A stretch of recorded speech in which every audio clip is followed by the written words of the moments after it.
Fidèles téléspectateurs de Lucarne Jaune, bonjour.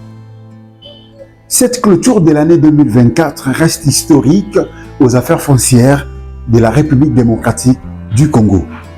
Une bataille juridique vient de se gagner dans l'affaire opposant l'hôtel de ville de Kinshasa, le chef coutumier Ndamaba et les enseignants sur le dossier centre d'enfouissement de Mpassa. Dour à l'ex, cède l'ex. La loi est dure, mais c'est la loi. L'article 53 de la loi foncière stipule les sols et la propriété exclusive, inaliénable et indescriptible de l'État. L'intérêt supérieur de l'État prime toujours. Voilà pourquoi la ministre d'État, ministre des Affaires foncières, son Excellence Akacia Bandoubola Mbongo, a remis officiellement le centre d'enfouissement de Mpassa au gouvernement de la ville de Kinshasa, Daniel Bumba Lubaki. Suivez les détails. Pour permettre à l'hôtel de ville de Kinshasa de matérialiser son opération coup de poing, la patronne des affaires foncières Akacia Bandoubola Mbongo a remis officiellement le samedi 21 décembre le centre d'enfouissement de Mpassa au gouvernement de la ville de Kinshasa, Daniel Bumba. La cérémonie a eu lieu au centre d'enfouissement de Mpassa dans la commune de Lansele, en présence du ministre délégué de l'urbanisme Tenguete Lito. L'opération a comme objectif la gestion des déchets et l'assainissement de la ville-province de Kinshasa.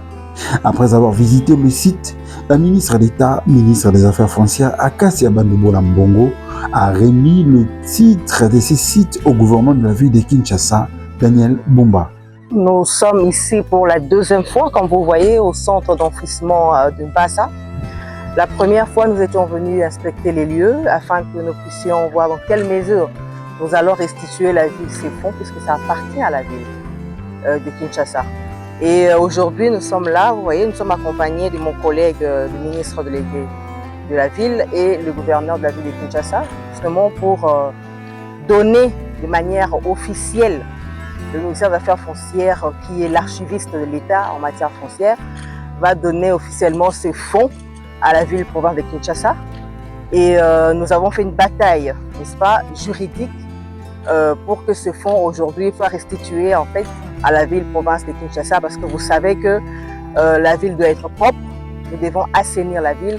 Et ces fonds constituent un centre d'enfouissement, un centre de déchetterie pour la ville. Et donc, par ricochet, cet environnement est toxique pour la destination de logements, d'habitation pour nos populations. Et pour cela, nous sommes venus avec le gouverneur ainsi que le collègue pour que cela soit de manière solennelle reconnu à la ville.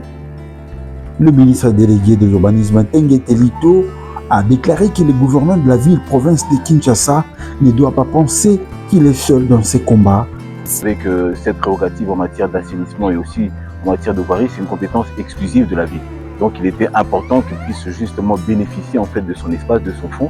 Et son Excellence Madame la Ministre d'État a entendu ce cri-là. Et donc c'est comme ça que le gouvernement s'est mis en marche pour lui restituer ce fonds-là. Le gouvernement de la ville de Kinshasa, quant à lui, a remercié le président de la République, Félix Antoine Tshisekedi Tshilombo, et la première ministre, Judith Suminwa Tuluka, pour leur implication. Et a remercié personnellement Madame Akacia Bandoubola Mbongo. Merci beaucoup au président de la République d'avoir été impliqué sur la question, le gouvernement aussi par le canal de la première ministre. Mes remerciements vont surtout à l'endroit de Madame Akacia, ministre d'État, à qui nous avons confié ce plaidoyer. Et ça a été une bataille qui n'était pas facile. Nous avons fait cette bataille justement juridique et elle a fait preuve d'un grand dynamisme, y compris l'ensemble du gouvernement, représenté ici par le ministre qui est un peu notre interlocuteur, notre porteur de voix au sein du gouvernement, M. David ici présent.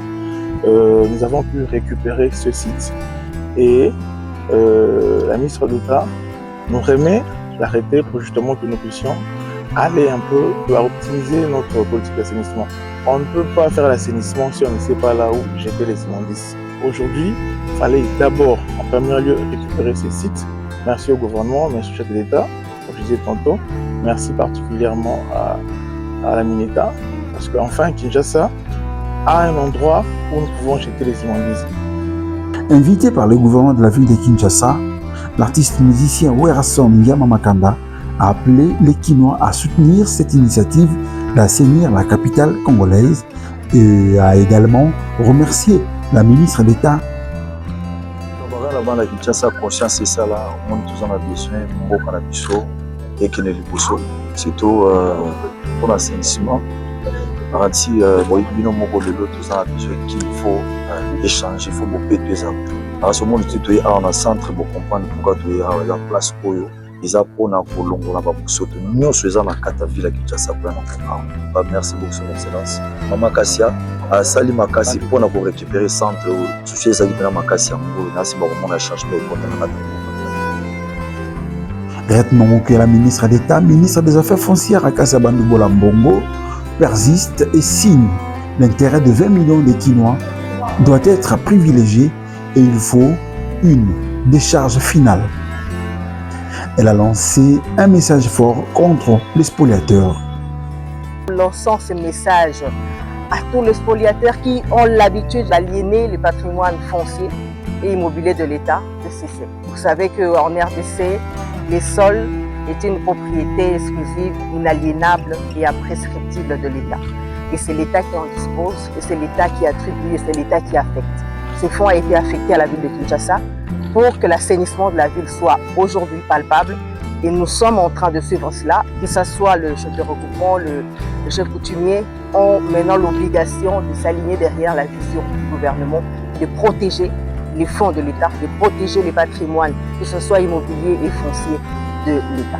Il s'y est de signaler que ces sites étaient pollués et la ministre d'État, ministre des Affaires foncières, Akassa Bandou Bolambongo, a insisté qu'on ne peut pas laisser la population habiter en ces lieux.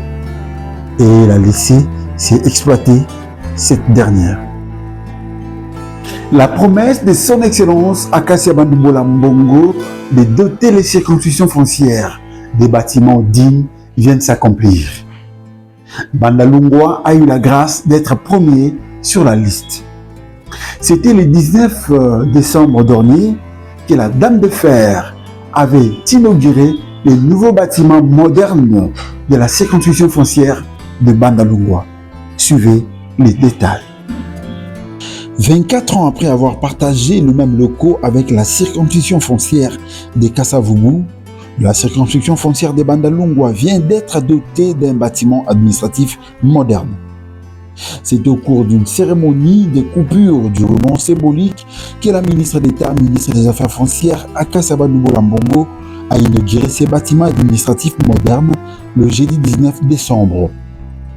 Dans son mot, Madame, le conservateur des titres immobiliers de la circonscription foncière de Bandalungwa, a exprimé au nom de tous les agents et cadres des sincères remerciements à la ministre d'État pour l'octroi de ces nouveaux locaux qui vont significativement améliorer les conditions de travail.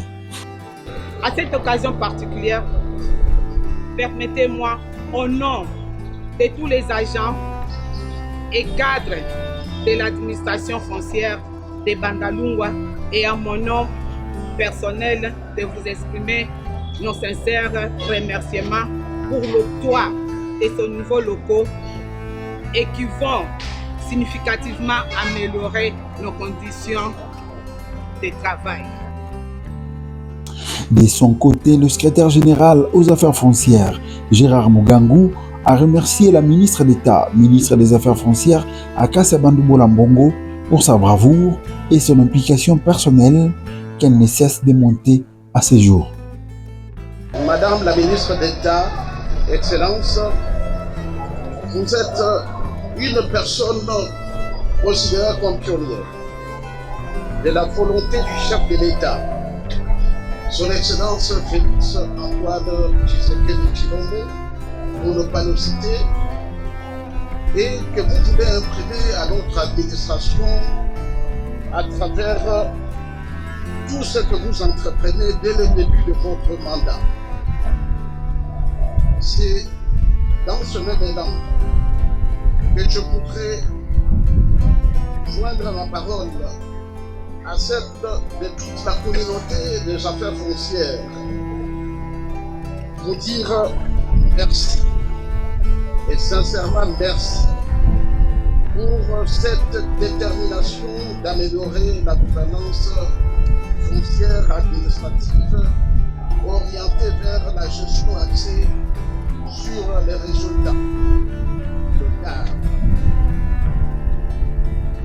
Je m'en de ne pas vous remercier, Excellence, Madame la ministre d'État, pour votre implication et votre bravoure personnelle et vous cessez de démontrer jour pour jour. À tous, 4 agents de la circonscription foncière de Bandalungu, présents fiers du travail abattu et de la volonté des autorités de vous doter d'un bâtiment administratif moderne et confortable. Et je vous encourage d'en faire usage en bon père de famille.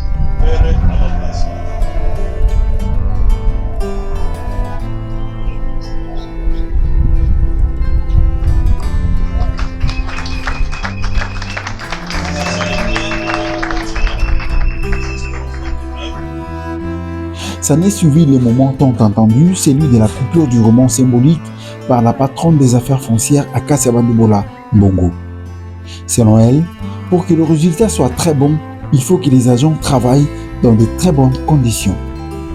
Je ne peux que être contente de l'événement d'aujourd'hui, puisque lors de ma prise de fonction en tant que ministre d'État, ministre des Affaires foncières, j'avais tenu une promesse de pouvoir accompagner chaque circonscription foncière de se doter de leur bâtiment administratif afin de pouvoir mettre le cadre ainsi que les fonctionnaires et agents des affaires foncières dans des conditions appropriées de pouvoir travailler et être efficace. Quand on est efficace et qu'on est dans de très bonnes conditions, il est que normal de pouvoir rendre un très bon service à la nation.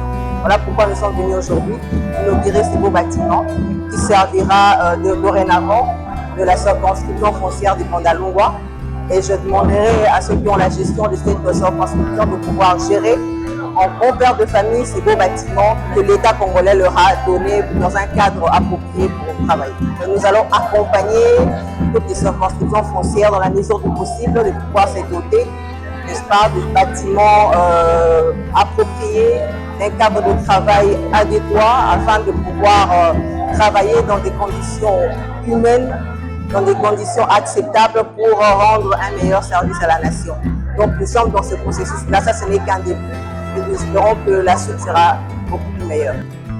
Selon le directeur général adjoint des établissements IETU, ce nouveau bâtiment est un espace moderne et fonctionnel qui compte à son sein une grande salle de réception, de grandes salles de réunion de 47 mètres carrés chacune, 12 bureaux de 24 mètres carrés, 2 zones de circulation, couloirs espacés de 1,5 mètres, 4 installations hygiéniques, 2 pour hommes, 2 pour femmes.